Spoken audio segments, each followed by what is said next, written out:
You see the fruitless branches. What happens to these branches? Well, the vine dresser comes and takes them away. Look at John 15:6. He throws it away, it dries up, and those branches are gathered, cast in the fire, and burned.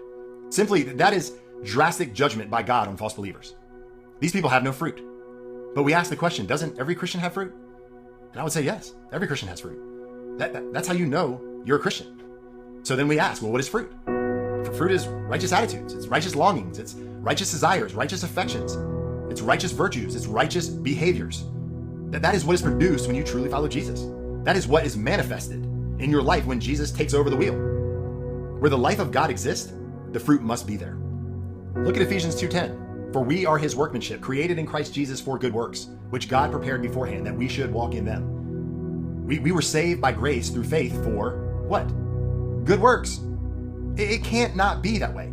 Because where there is the life of God and the soul of man, where those two come together, there has to be evidence. That's what it says in John 15:8. By this my Father is glorified, that you bear much fruit, and so you prove to be my disciples.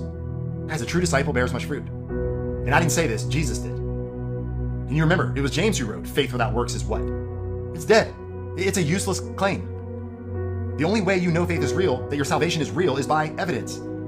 Jesus said it again in Matthew 7, you'll know them by their fruit. And who is them? It's his followers, his church. That's us. Guys, that's us. And it's repeated a number of times in the Gospels, and this theme carries throughout the entire Bible. It was Paul who said in Romans 6, you were once slaves of sin, but now, since you're in Christ, you can just live however you want to live, and it's all good. No, he didn't say that. He said you become slaves of righteousness.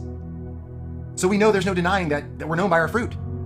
We're known by the manifest evidence of transformation. This is the only way you can tell a person's a Christian. It's not by remembering an event, not by remembering a prayer, not by wishing and hoping.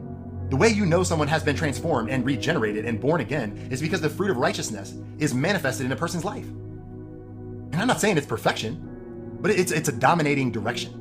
You can't walk your own path when you have the Spirit of the living God in you. It is impossible. So what I'm saying, because the text says so, is there are people who are attached to Christ and are fruitless. There are many who are attached to Christianity, many who are attached to the church, many who are attached to Christ in some way. Yet when the truth is exposed, you see no fruit. And here's the reality. Based on what Jesus tells us here and tells the 11, that the fruitless ones will be cut off and thrown away. Guys, this is a radical call to true discipleship. Following Jesus involves an intentional move, and there must be evidence. And whoever wants to think that I harp on this too much can think whatever they want, but I can't help but believe that there is nothing more important than this. Yes, we are absolutely saved by grace alone, through faith alone, by Christ alone. But I don't stop there. Guys, when the great exchange happens, transformation begins. Our desires change, our directions change, our behaviors change, all because of our love for Jesus. We begin to long to please him. And the way we please him and show him our love is to obey what he says. And sadly, what we have infiltrating the church is a bunch of Judas branches. It was happening when Jesus walked the earth, and it's still happening today. And the reality is there are Judas branches in every age, and there always will be.